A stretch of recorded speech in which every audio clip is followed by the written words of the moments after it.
Right now, I'm going to show you an overview of the Form 8824, which is the form that you will submit to the IRS when you do a 1031 exchange. Now here's the problem. The IRS requires that you submit this form in the year you sell your first property in the exchange. You can't wait on this. It has to be in that tax year. So it's really valuable for you to learn about this form. And real quick, a 1031 exchange is when you sell one rental property and buy another rental property according to the IRS timelines and rules. This enables you to defer, sometimes forever, all the taxes that you would have made on your gain to build generational wealth for your family, just like the big boys do. In this video, I'm going to introduce you to the Form 8824. 8824 is the form that you and/or your accountant will submit with your tax return in the year that you complete your exchange.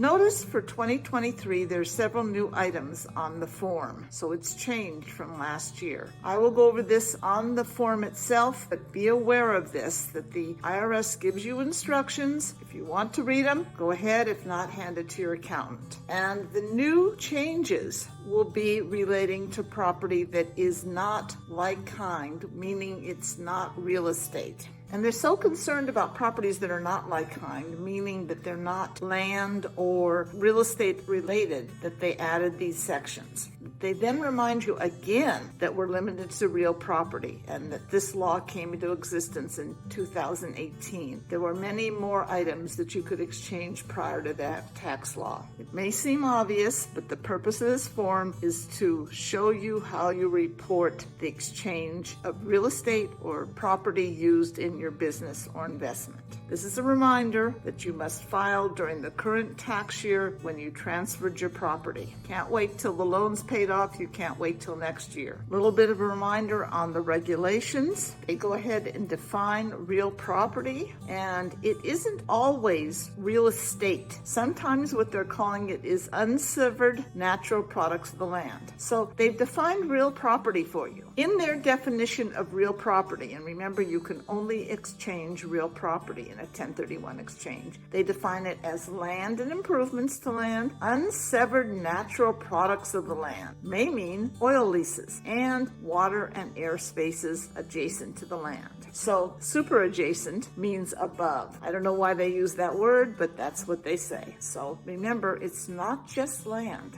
or land and buildings. These instructions talk about deferred exchanges, and that's when there is an agreement on a property and you don't do it exactly the same moment. Most of our exchanges are not exactly at the same moment, but there's definite timetables and rules from the IRS, and using a qualified intermediary is very important. Otherwise, you don't have an exchange. They also mention exchange with a related party and property used partly as a home, meaning your home, your office, that kind of thing. And then there's a reminder of exactly how you have to designate your property, that you designate it in writing, signed by all the parties, and that's how you give your 45-day written identification to your qualified intermediary. It has to be clear and recognizable, meaning you can't say a property in the corner lot on Smith Street. You have to define it clearly so that anybody looking from the outside would know what property it was. Then they remind you that there's special rules when you exchange in a like-kind exchange with related parties. And related parties are either directly or indirectly a spouse, a child, a grandchild, a parent, a grandparent, brother, sister, or a related corporation. The next item isn't super important, but I love it and I think you should be aware of it because it could affect how you act.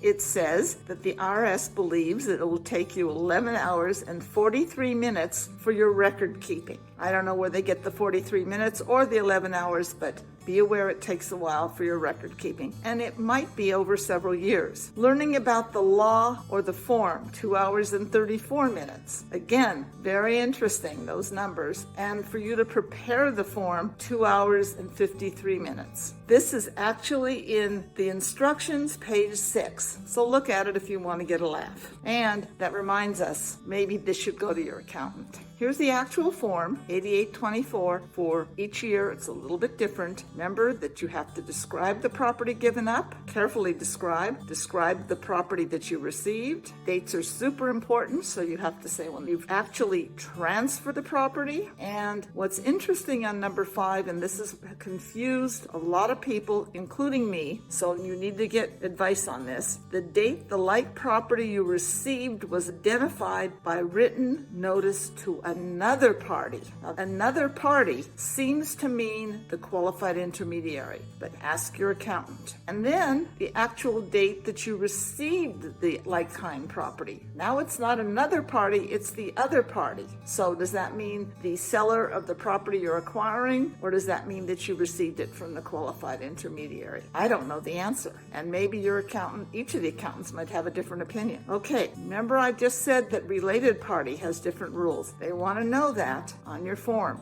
Was it the related party? And then, if you acquired it from a related party, there's different rules on how long you can keep it. The one section that I also love is number 11. You have to check a box that says you can establish to the satisfaction of the IRS that neither the exchange nor the disposition had tax considerations of an avoidance as one of the principal purposes.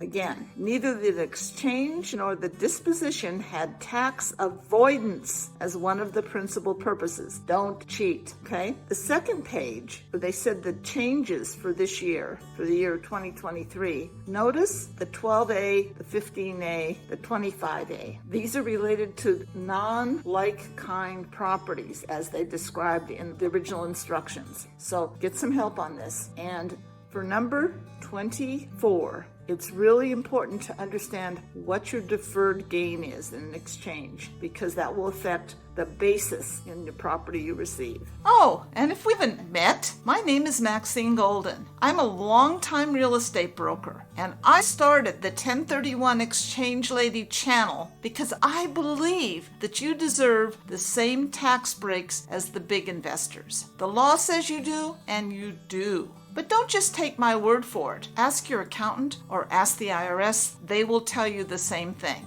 So I specialize in helping rental property owners like yourself defer taxes when they sell one property and buy another one. We do this across America. Sometimes I will help you directly, and sometimes I will help you choose a qualified, experienced agent who understands a 1031 exchange. So you can ask me questions in the comments or see below to book a call. I look forward to seeing you in the next video.